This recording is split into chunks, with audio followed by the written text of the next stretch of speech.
বাতিল যখন শাহ আল জুটির রূপ ধারণ করে এসেছিল, হক এসেছিল ইমাম গাজালি রূপ ধারণ করে। বাতিল যখন তাতারিদের রূপ ধারণ করে এসেছিল, হক এসেছিল ইমাম ইবনে তাইমিয়ার রূপ ধারণ করে।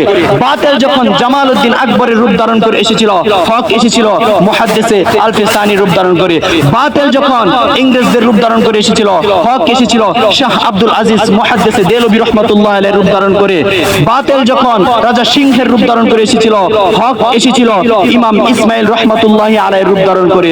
বাতিল যখন বকরদের রূপ ধারণ করে এসেছিল, হক এসেছিল জাতির শ্রেষ্ঠ সন্তান আল্লামা আহমদ শফির রূপ ধারণ করে। বাতিল যখন গুজরাতে কসাই মুদির রূপ ধারণ করে এসেছিল, হক এসেছিল আল্লামা জুনাইদ বাবনগরী রহমাতুল্লাহ আলাইহির রূপ ধারণ করে। বাতিল যখন আবার জাতির আব্বার রূপ ধারণ করে এসেছিল, আবার স্বৈরাচার, আবার ভাস্কর্য নিয়ে এসেছিল, হক এসেছিল নিষ্ঠাবান হাফেজ, বিজ্ঞ আলেম, প্রজ্ঞ মুহাদ্দিস আল্লামা মামুন হক সাহেবের রূপ ধারণ করে। চিল্লা বলতে ঠিক কিনা? কুরআনুল কারীমের মধ্যে বলতেছেন, কুল হাল ইস্তাবিল্লাযিনা ইয়ালামুনা ওয়াল্লাযিনা লা ইয়ালামুন, যারা জানেন এবং যারা জানেন না তারা কখনো সমান হতে পারেন না। এখন যারা সমাজনীতি বুঝেন, যারা রাষ্ট্রনীতি বুঝেন, যারা ধর্মীয় নীতি বুঝেন, যারা ইন্টারন্যাশনাল নীতি বুঝেন, তারাই একমাত্র দেশ শাসন করার যোগ্যতা রাখে। চিল্লা বলেন ঠিক কিনা? তারাই মাত্র একমাত্র দেশ শাসন করার যোগ্যতা রাখে। আর যে সমাজনীতি বুঝে না, যে রাষ্ট্রনীতি বুঝে না, যে ধর্মীয় নীতি বুঝে না, যে ইন্টারন্যাশনাল নীতি বুঝে না, তারা দালাল ছাড়া কিচ্ছু না। চিল্লা বলতে ঠিক কিনা? আমরা দেখেছি যারা এই পৃথিবীর মধ্যে জুলুম করেছে, যারা জুলুম করেছে তারা ঠিক সময় জুলুম করেছে, কিন্তু আল্লাহ তাআলা তাদেরকে ছাড় দিয়েছে, কিন্তু আল্লাহ তাআলা তাদেরকে ছেড়ে দেয় নাই। চিল্লা বলতে ঠিক কিনা? বাতিলের রূপ ধারণ করে যখন নমরুদ এসেছিল, হকের রূপ ধারণ করে এসেছিল ইব্রাহিম খলিলুল্লাহ। বাতিলের রূপ ধারণ করে যখন ফেরাউন এসেছিল, হকের রূপ ধারণ করে এসেছিল মুসা কালিমুল্লাহ। বাতিলের রূপ ধারণ করে যখন আবু জাহেল, উতবা, শাইবা, ওয়ালিদ বিন মুগিরারা এসেছিল, হকের রূপ ধারণ করে এসেছিল মুহাম্মদুর রাসূলুল্লাহ সাল্লাল্লাহু আলাইহি ওয়াসাল্লাম। বাতিলের রূপ ধারণ করে যখন খলিফা মুরতাসিম বিল্লাহ রূপ ধারণ করে এসেছিল, হকের রূপ ধারণ করে এসেছিল ইমাম আহমদ ইবনে হাম্বল। বাতিলের রূপ ধারণ করে যখন খলিফা মানসুরের রূপ ধারণ করে এসেছিল, হক এসেছিল ইমাম আবু হানিফা রাহমাতুল্লাহি আলাইহির রূপ ধারণ করে। বাতিলের রূপ ধারণ করে যখন শাহ আল জুটি রূপ ধারণ করে এসেছিল, হক এসেছিল ইমাম গাজালি রূপ ধারণ করে।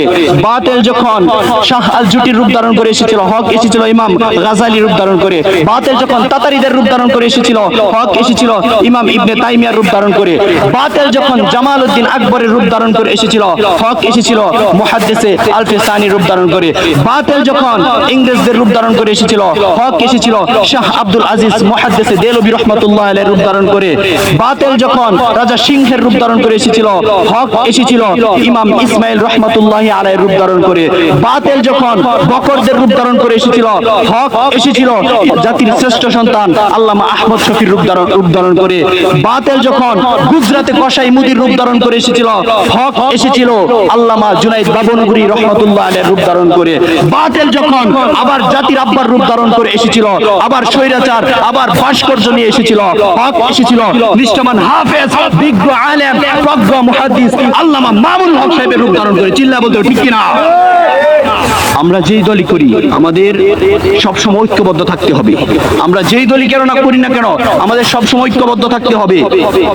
ইমাম আবু হানিফা, ইমাম আহমদ ইবনে হাম্বল, ইমাম শাফি, এইগুলি যেমন সবগুলি হক, তেমনই ভাবে আমাদের যারা চরমোনাই করে, আমাদের যারা খেলাফত করে, আমরা যারা জমিয়ত করে, এই দলটি হক। চিল্লা বলেন ঠিক কিনা?